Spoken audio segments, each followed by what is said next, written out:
Hello everyone, myself Suresh, lecturer in Mechanical Engineering, Government Polytechnic, Jaigunta.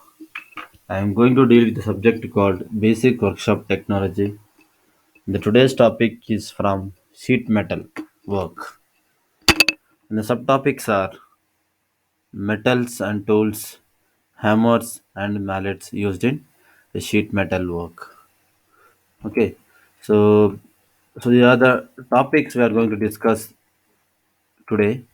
So those are metals used in sheet metal work and some tools used in sheet metal work. Okay.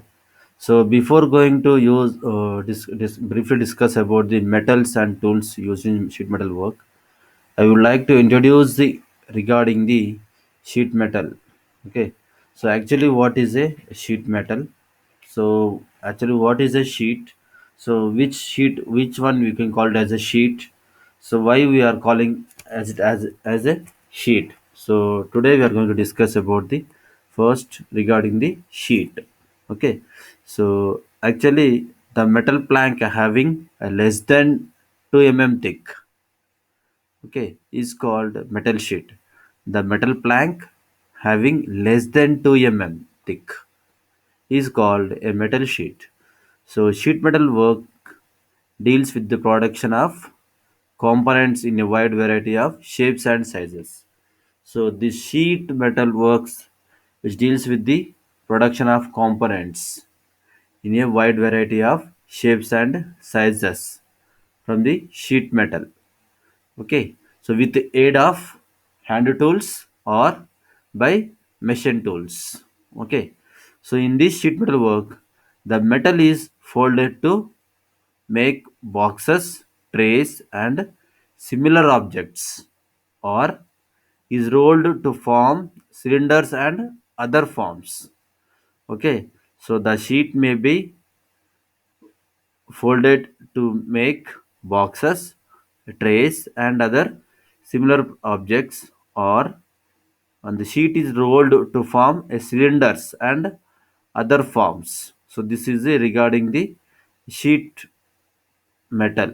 Okay, so whatever the metal we are using, that metal having the thickness of less than 2 mm thick, so that sheet is called uh, sheet metal. That plank is called a sheet metal.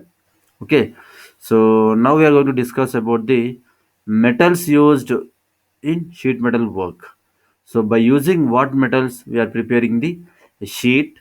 So what are the different types of metals we are using to prepare the sheet metal? Okay, today we are going to discuss about those type of metals. Okay, next, a variety of metals are used in a sheet metal shop. Okay, so number of varieties of metals are used in a sheet metal shop. So the characteristics are different for each metal. Okay, and the uses of some of the important metals used in sheet metal work are, so galvanized iron. Okay, some of the important metals used in sheet metal work are, some of them are, so first one is galvanized iron. We can see the diagram here. So this is a galvanized iron bucket. Okay, so galvanized iron is a sheet of soft steel. Okay, so it is a sheet of soft steel which is coated with zinc. Okay, so the sheet is coated with zinc. Okay, uh, to resist, that is zinc to resist corrosion. Okay, corrosion, and improves the appearance of metal. Okay, and this zinc, the coated metal, that is zinc, which resists the corrosion, and also to increases the or to improve the appearance of metal. Okay, next, the galvanized iron is one of the least expensive metal. Okay, so this is the one of the least expensive metals and is used for making pans, buckets, duct, gutters, tanks, boxes, etc. So these are the some of the examples, okay, of the products which is made by the galvanized iron. Okay, so second one is nothing. Second one is uh, black iron. Okay, second one is a black iron. So it is an uncoated sheet. Okay, so black iron is a uncoated sheet of metal which is coated with bluish black appearance. Okay, so it is an uncoated metal sheet of metal with bluish black appearance. Okay, so it corrodes rapidly and is not extensively used due to the difficulties of soldering. Okay, so you can see here it corrodes rapidly, hence it need paint. Okay, and is not extensively use due to the difficulties of soldering. Okay, next, so we can see the usage of black iron. Okay, so for making almaras, so for making almaras, office tables, book racks, etc. So we are preferring for this type of metals, that is black iron. Okay, next third one will be a tin plate. A tin plate, so tin plate is a iron or steel. Okay, so tin plate is iron or steel coated with pure tin. Okay, so it is a iron or steel coated with pure tin. So it has very bright silvery appearance. Okay, so it has very bright silvery appearance and is used for it is used for food containers. Okay, so this tin plate is used for food containers, daily dairy equipments, furnace fittings, cans, and pans. Okay, so tin coating on iron resist corrosion. So tin coating on iron which resist corrosion. Okay, next, so terniplate is a sheet steel coated with an alloy of tin and lead. Okay, so which is less costly than a pure tin. So terniplate is a sheet steel coated with an alloy of tin and lead, which is less costly than a pure tin. Okay, so it has a dull surface and is not used for food containers. Okay, so terniplate is not used for containers due to the dull surface. So because of the nature of lead poisoning. Okay, next, fourth one will be the stainless steel. Okay, we can see the diagram of a stainless steel bucket. So it is an alloy possessing corrosion resistance. So stainless steel. So it is an alloy possessing corrosion resistance. So general type stainless steels contains 18% of chromium. Okay, so 18% of chromium and 8% of nickel.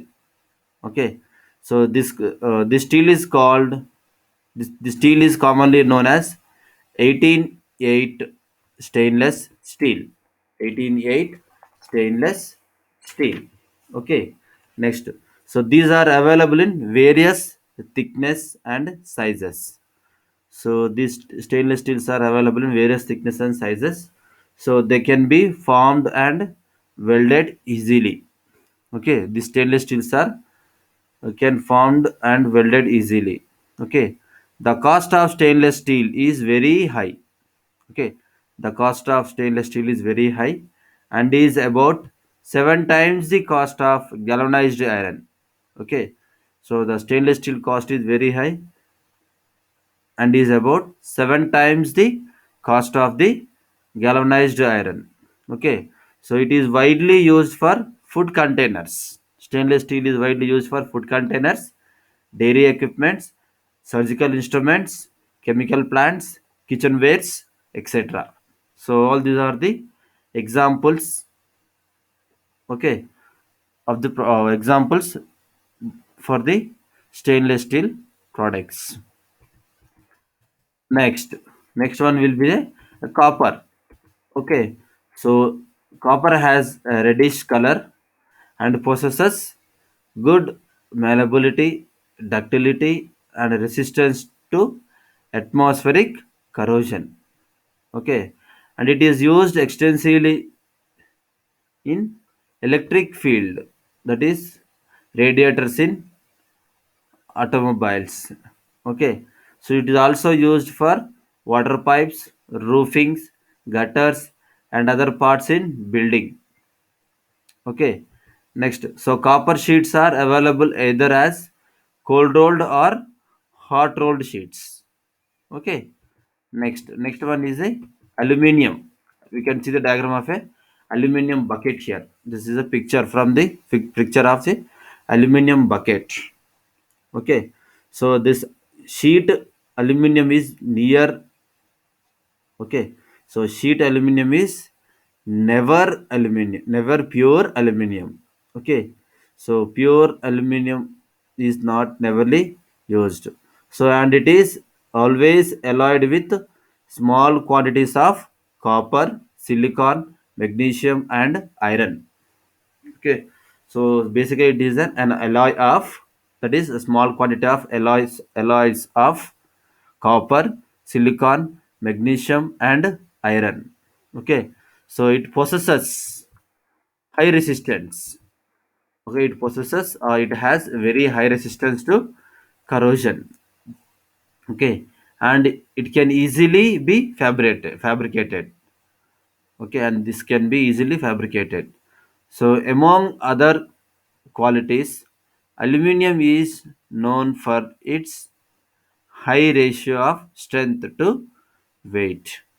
So basically, it is widely used in construction of aeroplanes. So basically, this aluminum is used widely used to construction of aeroplanes, refrigerators, trays, light fixtures, windows, ventilators, and household utensils.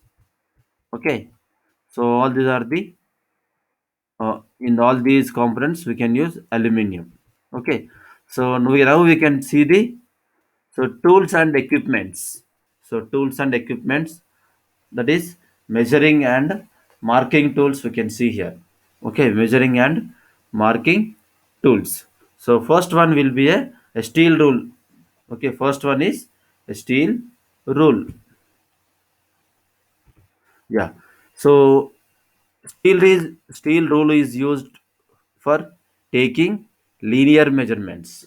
Okay, this steel rule is used for taking the linear measurements. Okay, and the accuracy is of about 0.5 mm in metric. Okay, so the accuracy with the help of this steel rule is we called 0.5 mm in metric, and 1 1 by 64th inch in English system. Okay, 1 by 64th inch in English system. Okay, so next one is the circumference rule. So we can see the diagram of a circumference rule. Okay, so we can take directly the values of circumference. Okay, we can take directly the values of circumference, so corresponding to each diameter. Okay, next it is used for measuring and laying out dimensions. This circumference rule is used for measuring and laying out dimensions. Okay, so next one will be a flexible push pull rule. Okay, flexible push pull rule. Okay, this is a diagram of a push pull rule, flexible push pull rule. So this is used for measuring long dimensions. So by using this flexible push-pull rule, so we can measure longer dimensions. Okay. Next one will be a folding rule. Okay. So here we can see the a folding rule diagram. Okay, this is a diagram. Okay, of a four folding or folding rule. Okay, so it is having 6 feet length. So this folding rule is having a 6 feet length. Okay, so this is commonly used for taking job measurements in sheet metal work. Okay, so this type of rule is used to measure the sheet. Okay, in sheet metal work. Next one will be the straight edge. Okay, so we can see the straight edge. This is a diagram of a straight edge. Okay, so we can see the parts how we are using the sheet straight edge in the worksheet. Right. So this straight edge is used to test the straightness of an edge of a workpiece. Okay. So for the workpiece, it is used to test the straightness of an edge. Okay. Next, and is also used for marking straight lines on on metal surfaces with a scriber. By using a scriber, so we can mark the straight lines on the sheet by the straight edge. Okay. So next one is scribers. So next one is scribers. So the scribers are used or scratch lines on metal surfaces. Okay, so we can see the diagram here. So here we have different types of scribers.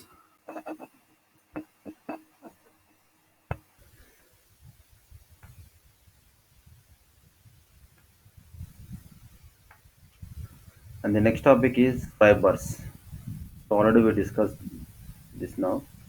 Okay, so next is dividers. So this is a diagram of a divider. We can see the diagram of a divider here. Okay, so this is a generally used divider. So, so we can use this type of dividers for transferring the sizes of the components. Okay. Next, scribing curves. To draw the scribing curves, so we can use dividers. Next, circles on a sheet metal. If you want to draw circles on the sheet, so by using these dividers, we can draw the circles on a sheet. Okay. So next one will be the wing compass. Wing compass. So this is a diagram of a wing compass. So we can see here. Okay, so there is it looks like a divider, but it has a wing here. Okay, so it is used for marking equal divisions. So this wing compass is used for marking equal divisions for scribbling circles and arcs on a sheet metal. Okay, next one is trammel points. So this is a diagram of a trammel points. Okay, you can see here. So it is used for drawing very large circles and arcs. So this with the help of these trammel points, so we can draw the large circles and large arcs. Okay. So next will be the plate gauge. This is a diagram of a plate gauge. Okay. So it is used to measure thickness of sheet. Okay. So it has a different sizes of gauges on the plate, on the ring plate. So if we by using these gauges, sizes of the gauges, so we can check the thickness of the sheet. The most commonly used gauge in sheet metal has 21 slots. So so the gauge which have 21 slots, so that will be the most commonly used gauge with gauge numbers ranging from 4 to 24. Okay. Next will be the steel square. So this is a steel square. So we can use a steel square here. Okay, so it is used for accurate laying out work. Okay, so this is used for checking the accurate laying out work, for marking dimensions perpendicular to any base. Okay, this is used to mark. This is used for marking dimensions perpendicular to any base. Next, semicircular protractor. Semicircular protractor. It is used for setting bevels. So this semicircular protractor is used for setting bevels. Okay. So and also transferring angles. Okay. Next, the indicating arm. Here we can see this will be the indicating arm. So the indicating arm of the blade has a line graduations for accurately setting and reading the protractor. Okay. Next, next one will be the punch. So punch is made up of a tool steel. Okay, punch is made of tool steel. The point and the head is hardened and tempered. The point and head is hardened and tempered. Next, the shank of the punch is knurled to provide grip. Okay, so the shank is knurled to provide gripping. Next, we can see the types of punches here. Okay, so first one is a prick punch, second is center punch, third solid punch, fourth hollow punch. Okay, so first one will be a prick punch. This is a diagram of a prick punch. So this prick punch is used to punch dotted lines on sheet metal. If you want to draw the dotted lines on the sheet metal, so by using this punch, that is prick punch, so we can make dotted lines on the sheet metal. Next one will be the center punch. This is the second type of punch. So we can see the figure here. This is a diagram, or this is used to mark centers of holes to be drilled. Okay, the center punch is used for marking, okay, which is going to be drilled. Next, the point angle is about 60 degrees or 90 degrees. Okay, for this punch, the point angle is about 60 degrees and 60 degrees or 90 degrees. Okay, next third one will be the a solid punch. Okay, we can see the diagram here. Figure number 18 will be the solid punch. So the solid punch is used to punch small holes in light gauge metals. So in light gauge metals, if we want to produce make small holes, so by using this solid punch, so we can produce small holes in light gauge metals. Next one will be the hollow punch. Okay, we can see here. This is a diagram of a hollow punch. So by using this hollow punch, so we can make cutting circular holes. Okay, so 1 by 4th inch or larger from sheet metal. Okay, next, iron hand punch. We can see here iron hand punch. This is a diagram of a iron hand punch. Okay, this iron hand punch is used for cutting circular holes on heavier sheet metal. Okay, so this punch is used for cutting circular holes. Okay, on heavier sheet metals. Next one is Tinham's hand lever punch. Tinham's hand lever punch. So we can see here the die and punch. Okay, so this will be a die and this will be the punch. So tin man's hand lever punch, so it is used for cutting circular holes as similar to the previous one, so out of sheet metal, so light and medium weighted metals. Okay, from 3 mm to 60 mm diameter. Okay, 3 mm to 60 mm diameter. Next. So next topic is chisels. So chisels used in sheet metal work. Okay, so we can see here. This is the diagram of a chisel. Okay, this is a diagram of a chisel. So this chisel is used for cutting and shaping metals. Okay, this chisel is used for cutting and shaping metals. Next, sheet metal works generally use cold chisel. Okay, in sheet metal work, so generally we can use a cold chisel. Okay, next, so correct shape and point angles of a cold chisel. We can see here. So correct shape and point angles of a cold chisel. Okay, this is the diagram. Okay, so it has an angle of 60 to 70 degrees. Next, different types of cold chisels. So first one is the flat cold chisel. Second, cape or cross cut chisel. Third, round nose chisel. Fourth, diamond point chisel. Okay, so we can see here.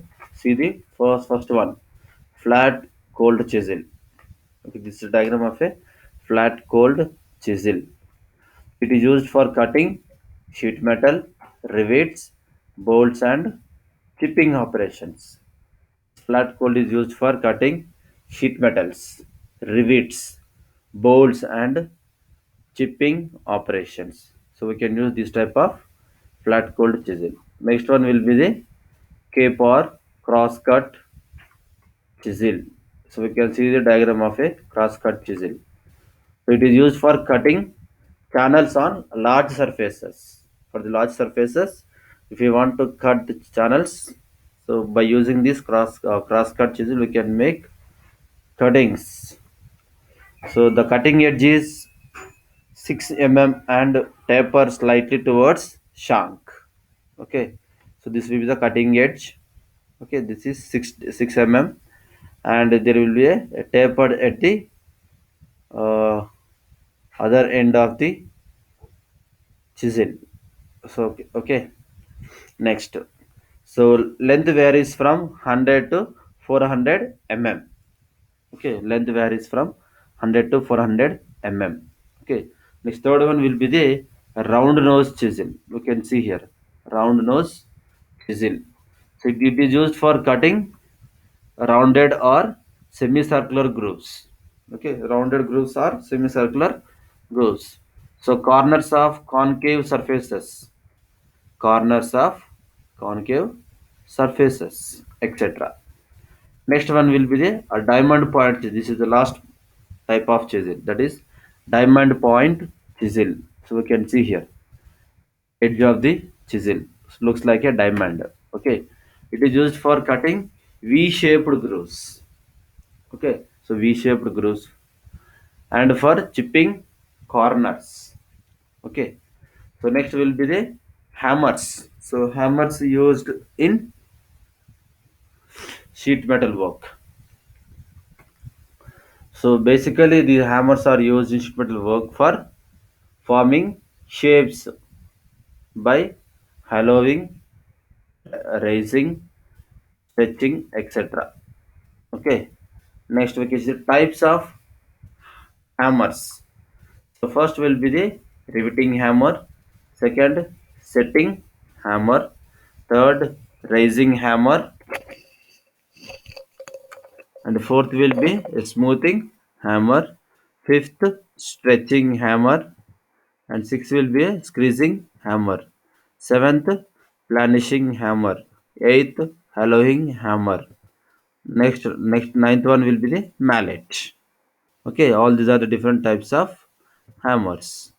So first we can see the riveting hammer. This is a diagram of a riveting hammer. Okay, so it looks like a cross cut cross pin hammer.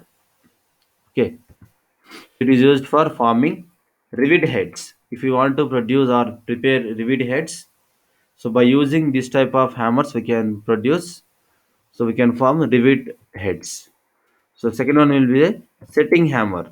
Okay, we can see here. Okay, so it is used for setting down the edges for making a double seaming. If you want to make double seaming, so by using this type of hammer, so we can setting down the edges of a sheet. So next will be a rising hammer. Okay, so we can see here.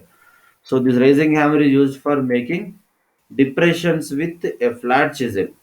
Okay, so by using this rising hammer, we can make some depressions on a sheet with the help of a flat chisel. So next one will be the planishing hammer. We can see. So this is a diagram of a planishing hammer, right? So this hammer is used for removing small marks or indentations from the job surface. Okay, next. So to true the shape of the work. Okay, next to smoothen finished works. Okay, next will be the stretching hammer. Okay, we can see here. This is a diagram of a stretching hammer. It is used for stretching the metal work. Okay, next smoothening hammer. This is a diagram of a smoothening hammer. It is used for leveling and smoothing a joint. Okay, so leveling and smoothing a joint of the sheets. So next one will be the squeezing hammer. Okay, we can see the diagram of a squeezing hammer here. It is used to close down joint edges. Okay, so it is used for close downing the edges of the joint of the sheets. So next one will be the hollowing hammer. Okay, this is a diagram. So hollowing hammer. It is used for hollowing sheet metal. Okay. Next one will be Tinman's mallet. Okay. Tinman's mallet. So we can see the diagram of a Tinman's mallet here. So this Tinman's mallet is used whenever light blows are required. Okay.